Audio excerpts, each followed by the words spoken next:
ఆధ్యాత్మిక జీవితం మన వైపు నుండి కూడా కొంత ప్రయత్నాన్ని కలిగి ఉంటుంది.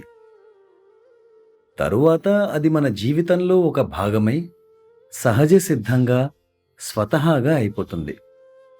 మనం మనకు కావలసిన వాటితో మన ఆలోచనలు, మన ప్రవర్తన, మన జీవన విధానం మొదలగు వాటితో తీరిక లేకుండా ఉంటాం.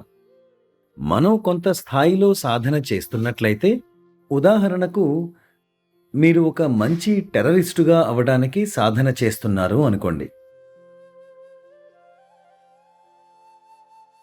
టెర్రరిస్టుగా మీ మనసులో ఏం జరుగుతూ ఉంటుంది? ఒకరిని ఎలా కొట్టాలి, లేదా ఒక్క దెబ్బతో ఎంతో మందిని ఎలా నాశనం చేయాలి అని. ఇది మరీ తీవ్రమైన ఉదాహరణ. కానీ ఒక ఆధ్యాత్మిక వ్యక్తి ఇతరులను చంపడానికి బదులు తననే త్యాగం చేస్తారు. ఈ దైవ సామ్రాజ్యానికి సేవ చేసే అవకాశం కోసం అన్వేషిస్తుంటారు. వారి జీవితం ఉన్నతమైన వారి నుండి మార్గదర్శనం పొందుతుంది మరియు సాధన పలు అవగాహన క్షేత్రాలలో వ్యక్తపరచబడుతుంది. మనం సాధన చేస్తున్నప్పుడు భగవంతుని గురించి ఆలోచించడం మాత్రమే కాకుండా ఎన్నో గొప్ప విషయాలు మన హృదయాలలో తెరుచుకొని ఈ సందేశాలన్నింటికీ మనం ఒక వాహకంగా అవుతాం. యేసు ప్రభువు మాత్రమే కాదు, మనం కూడా అంతటా విస్తరించిన పవిత్రాత్మల నుండి ఇలాంటి సందేశాలను స్వీకరించగలం. మన ప్రయత్నాల ద్వారా, మన ఉద్దేశ్యాల ద్వారా మన హృదయాలు మరెంతో పవిత్రంగా మారతాయి. మనల్ని శుద్ధపరచుటకు మన హృదయం మనకు అందుబాటులో ఉంటుంది. ఈ శుద్ధత మన ఇతర జీవన కార్యక్రమాల్లో విస్తరిస్తుంది. ఉదాహరణకు, నేను ఉదయం ధ్యానం చేస్తాను. ధ్యానం తర్వాత నాలో ఒక ప్రత్యేకమైన స్థితి, ప్రశాంతత, నెమ్మదితనం ఏర్పడతాయి.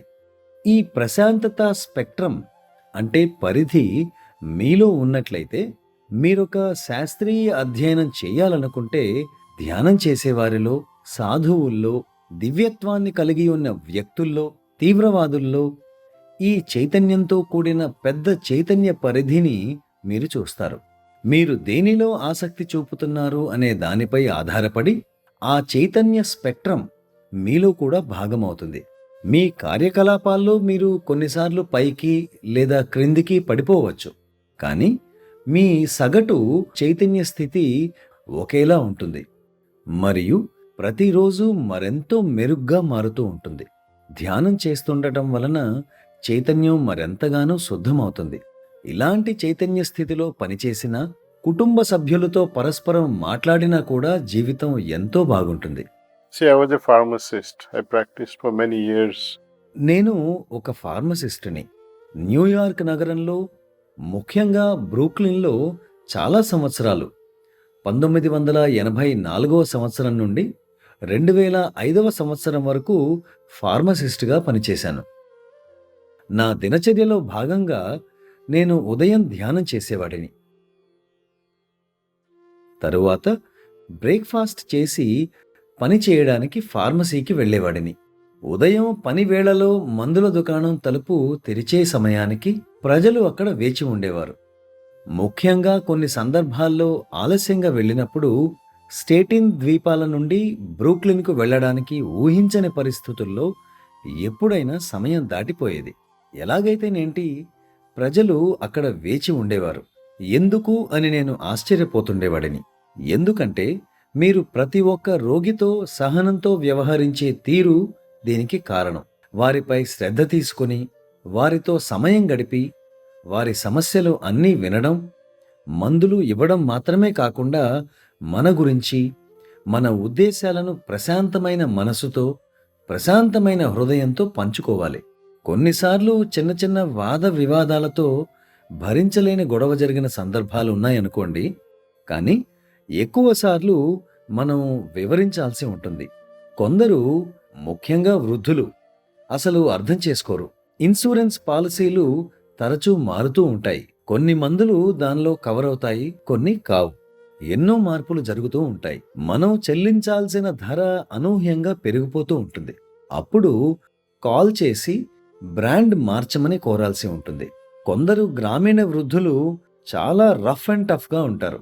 నేనైతే ప్రశాంతంగా వాళ్ళతో కూర్చొని వాళ్ళ చేతులు పట్టుకుని వివరించేవాడిని. కేవలం ధ్యాన స్థితిలో ఉన్న మనసు మాత్రమే ఈ పని చేయగలదని అనుకుంటాను. చాలాసార్లు వేర్వేరు మందుల షాపుల నుండి వచ్చిన రోగులు కోపంతో మా దగ్గరికి వచ్చి, అక్కడ ఆ విధానం ఉంది, ఇక్కడ ఇలా ఉంది అంటూ మమ్మల్ని అవమానిస్తుండేవారు. ఎలా మాట్లాడాలో, ఎలా వివరించాలో వారికి తెలియదు. So suddenly the whole thing changes.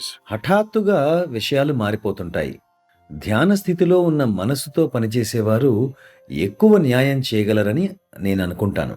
Interacting it, even a mundane thing like opening the door of your bedroom, పడక గది లేదా స్నానాల గది లేదా ఒక సొరుగు తలుపులను మీరు తెరవడం వంటి భౌతికమైన పనులు చేసేటప్పుడు సైతం ఎంతో జాగ్రత్తగా మృదువుగా తెరుస్తారు.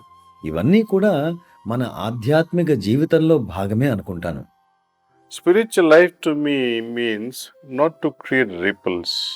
నా దృష్టిలో ఆధ్యాత్మిక జీవితం అంటే అలలను సృష్టించడం కాదు. మీ హృదయంలో ఎంతో అలజడిని కలిగి ఉండడం కాదు. హృదయం సాధ్యమైనంత పవిత్రంగా ఉండాలి. పవిత్రమైన హృదయం ఉన్నప్పుడు పవిత్రత అంతటా నెలకొని ఉంటుంది. ఇదే సాధనలోని అన్ని విషయాలకు మూలము అని నేను అనుకుంటాను.